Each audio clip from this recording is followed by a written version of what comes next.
That's the message we're trying to get across to Christians. He's doing his own way, and if you don't like it, you can mute him. Okay, so this is the message you were trying to get to Christians, which I said, stop preaching bullying free will. After all, isn't God's judgment enough to appease your contempt of them not agreeing with you? So the thing is, you guys are on about, while you acknowledge that God is a danger and you want to spread his word, instead of rejecting his word so you don't have to fucking preach. See the problem there, DJ? Okay, why would you spread the message of a being you know is danger and created the danger? And, what does that say about you? It's the truth? Well, how does that make it less dangerous or good? How does that validate you preaching it? You obviously approve of this danger, now don't you? So, how is that moral? You guys want to talk about morality, this Bible being the only possible source of morality. Explain that. Why would you need to preach if the Bible is a legitimate source of morality, or moral code, whatever you want to call it?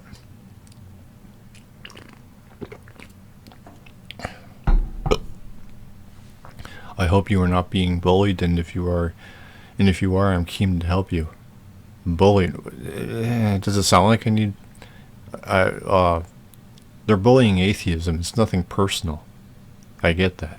I'm not saying it is, but they're bullying atheism and they're strawmanning evolution. They're attacking it. And being a Christian, which I'm assuming you are, how are you going to help me? Does it look like I need help? What? I'm not. If not, maybe you would be willing to tell me more about free will. Will you listen? Or will I only be wasting my fucking breath and time? Because I could say that free will can't exist because if sin is the reality, then that means that we're born under the devil's agency, which means our self doesn't exist. So that self can't make a decision. And aside from that, being that original sin says that we're wicked and evil and whatever else, whatever negative term you'd want to place there, that means if anyone who turns to God is only appealing to another evil, because by nature they're evil. Nature can only be attracted to other evil, right? That would make God also evil.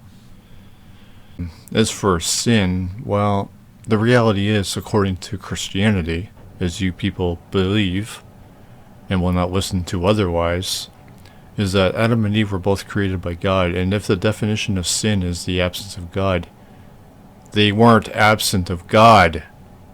Now, were they? How could they be? How much closer can you possibly be to God? What the fuck? They lived in his holy land, did they not? The Garden of Eden? Free will? Well, the problem is that sin doesn't exist to begin with, so how could free will trigger it? It's like the Republicans trying to say that marijuana is a gateway drug. The problem is, in that sense, in that context, the marijuana already exists.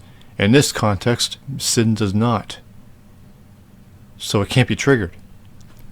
Free will can't just magically put something into place. You get it? Do you understand that analogy? Does that clear things up for you? Tell you more about free will? Well, why did they need free will? They are in heaven. They're in a utopia, a paradise. What? But also regarding free will, that means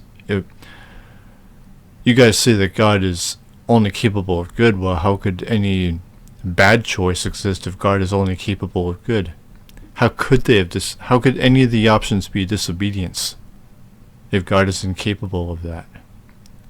Wouldn't that be an evil option or a bad option? Doesn't make a whole lot of sense, does it, DJ? I'll leave you to think about that.